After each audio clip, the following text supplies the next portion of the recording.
Hey there, YouTube fans. Gsxr Productions here, and so I'm going to be showing you how to do a 2-inch rise on your handlebars, pretty much using your stock equipment that you have. So now you're asking me, why am I going to put my handlebars higher on the Gsxr? Now, when I'm riding, the setup is okay, but after a while, it makes your wrists hurt a little bit, or your back, or maybe a little bit of both. When I sit up upright just a little bit more, it kind of relieves that pressure a little bit. So putting these up here, I feel would be a little bit better on overall posture and stuff like that. Because when I'm riding on the R3, which is over there, you're sitting in a more upright position, and that's due because of the low seat height. The seat height's a little bit more higher up, so therefore you're crouched over a little bit more. All right, so let me show you the tools that you're gonna need to do this conversion, I would say. All right, so here's a few things we're gonna be using. We're gonna be using some silver tape, because it's a little bit more thicker tape that I got laying around, or you could use painter's tape.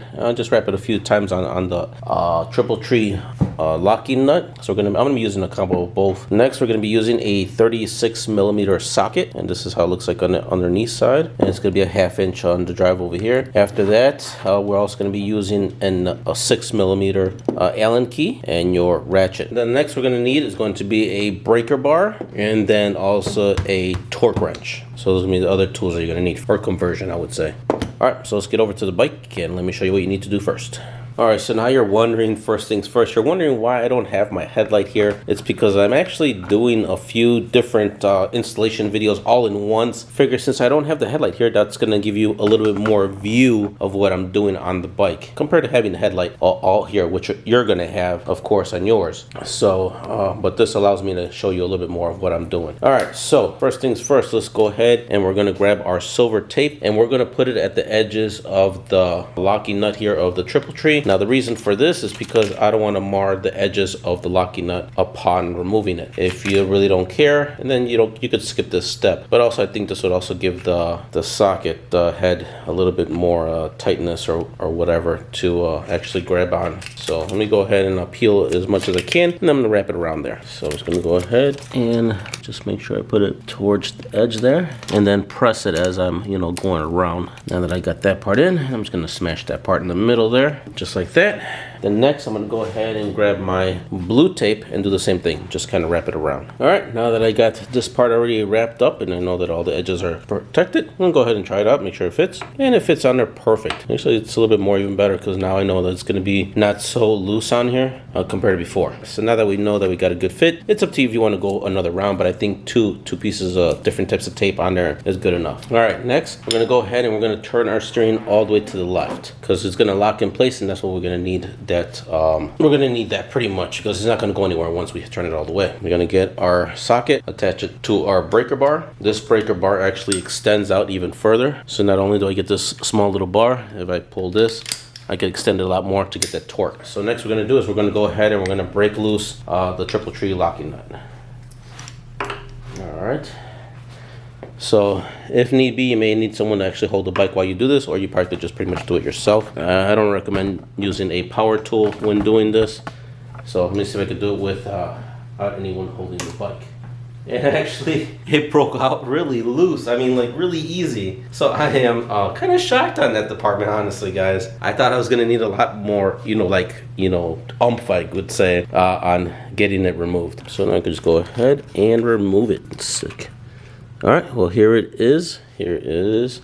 And then it also has a little spacer at the bottom, but since I had taped everything all to kind of get together, it's actually holding it. All right, so now we got this off. Let's go ahead and put this off to the side. Next, we're gonna be using our 6mm Allen key, and I'm gonna actually go ahead and start loosening these up. Before we do that, let's go ahead and let me show you a little tip on how to keep your stock, position of the handlebar. All right, so we're going over to the bench real quick. Let me move all this stuff to the side. We're gonna get a little bit of blue painter's tape, and we're gonna cut two kind of fine strips. And now the reason I'm saying fine strips is you'll see in a second. I'd say probably 2 squares on the cutting board should be good enough. All right, so I'll go ahead and put that there. Might as well grab my blade and cut it. All right, there we go. I guess we're gonna do 2 squares. I think we probably should be able to do 2 pieces off this one piece. And we wanna make sure that we have some straight edges. So I'm gonna go ahead and reposition this so it could be actually to the same edge as the line there. Gonna go ahead and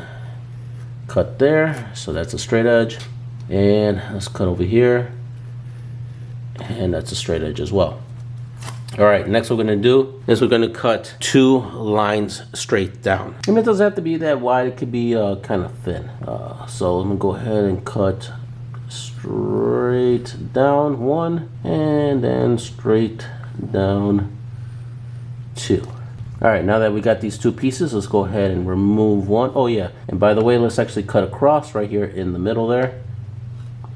There we go. All right, so now we're gonna go ahead and grab our 2 pieces and let's go over the bike so I could show you what I mean, what we're gonna do with these pieces. I'm gonna see if I can do this with one hand because my camera's having a hard time focusing, but we're concentrating on these 2 parts. So what we're gonna do is we're gonna put a strip over here, and it doesn't matter where you put it, but we just wanna make sure that we line it up once we put it back together. So I'm gonna put one strip right there, as you can see, and then the other one, I'm gonna stick it to the top, making sure that it's a straight line. So let me go ahead and do that, and then I'll show you how it looks like. All right, and there it is right there. Now what you're doing is you're creating a reference point to actually line up your handlebar ends with the triple tree bracket. So once we move this bottom part, as it gets blurry, so once we move that bottom part to the top over here, then we're gonna have this blue tape on the top and it'll still be lined up. All right, so now that we got that, and you wanna make sure you do that for both sides. So this side and the other side. All right, now that we got our tape already on there, now let's go ahead and use our 6mm Allen key to go ahead and loosen the nut on this side and on the other side. So these 2 pinch bolts, let's go ahead and loosen those up.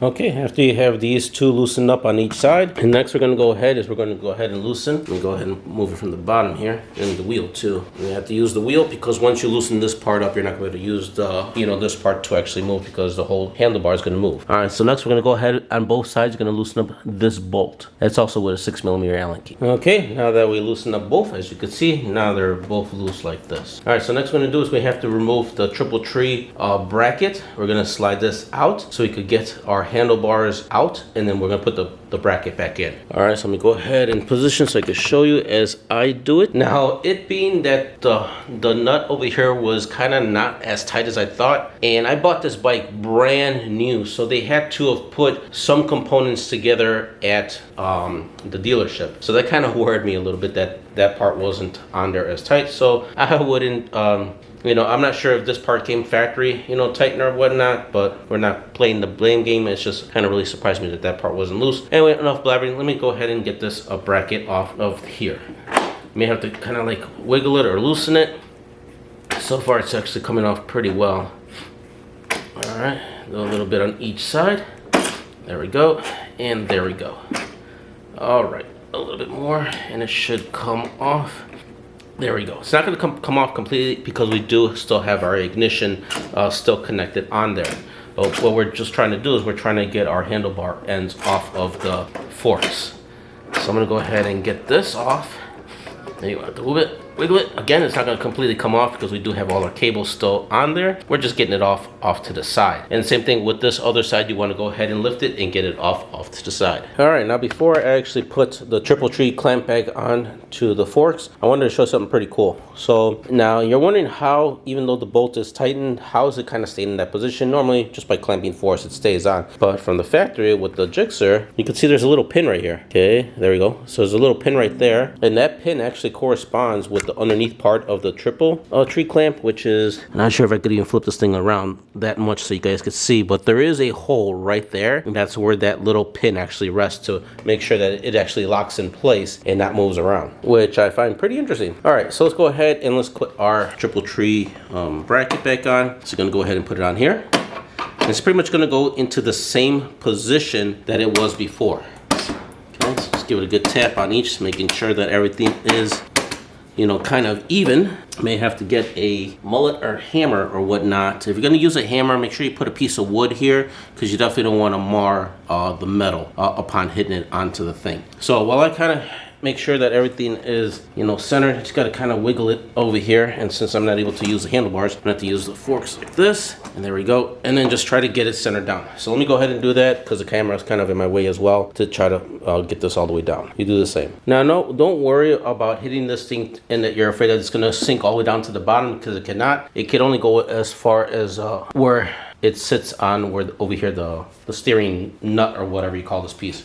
Sorry guys that I'm not up to date with my motorcycle lingo. What I use is this piece of wood, and I just kind of hit it towards the edge here, and just kind of gave it some taps to get it down. Same over here on the side of that, and gave it some taps until it kind of sat flush and it's not moving anywhere else anymore. So that's the safest way to do it without marring the metal. All right, so next what we're gonna do is we're gonna grab our handlebar clamp, and we're just gonna put it and slide it right over here. Same, and then we're gonna do the same thing with this one as well. Let's go ahead and slide it on and over. So I may have to hit this one a little bit more because this one's a little bit more flush with it, and that one's kind of like, I would say, if you were to look at it, kind of up like this a little bit. So I'm gonna get the wood and hit a little bit more on this side so that way it could be a little bit more lower. If you guys can counter the same with yours, do the same.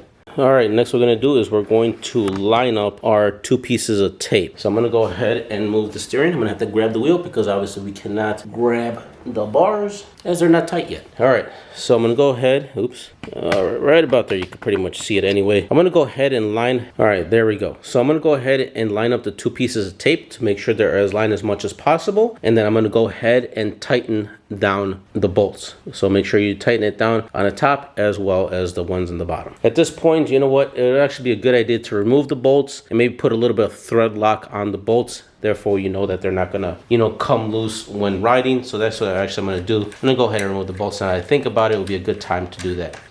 So I'm just gonna put a little bit of thread lock on the edge or at the ends of it, or pretty much the whole thing, and then go ahead and tighten it down. I'm gonna do that same with the top ones up here as well. I'm gonna go ahead and remove the pinch bolts up here and also put a little bit of thread lock on those as well. Make sure you do that on both sides. And since we're putting thread lock on a lot of the bolts, I wanna make sure you put a little bit of thread lock here as well. So I like to put thread lock on 2 spots. On this one I may put on 4, so 1 here, here, here, and here. And you don't have to put that much since it pretty much goes at the bottom. So as I get low on my thread lock, oh, there we go. All right, so I'm gonna go ahead and put my thread lock, as you can see, kind of just squirt it out. So because the camera's kind of in my way. So I'm gonna go ahead and put it on 4 spots. It's up to you if you wanna just do 1 spot. All right, so now that I almost got the steering stem lock nut on there, what you're gonna do now is you're going to set your torque wrench to 65 foot-pounds, and we're gonna tighten this down to that amount. So once we do that, now we're gonna turn the steering all the way to the right. So I'm gonna use the wheel to do that, to get that extra, you know, leverage. That's the word I was looking for before. So we're gonna go ahead and put our torque wrench on there, and then torque it, and then go ahead and tighten it down. There we go. All right, just to really make sure that I have it on there as well. Go ahead and put it this way. Sorry if my arm's in the way.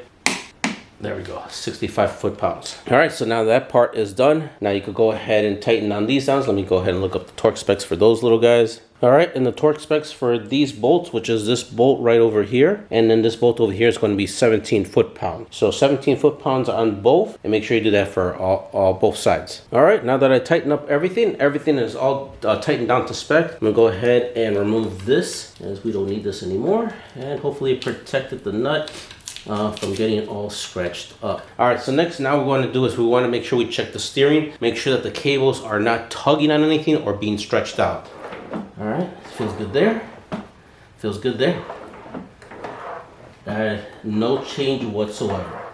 Everything is working out perfect. All right, so there you guys have it. That's pretty much on how to do a 2-inch rise on the bike, pretty much just using what the bike has. Therefore, you just save yourself at least $200 to $300 on a 2-inch riser instead of having it down here to rise all the way up to here, you know, on those. I have a picture, some pictures up here on the video. You could see a couple of different type of risers that they have, you know, for bikes, you know. But really, we didn't even need to go that route. Save some money and even get a bit more better posture when riding.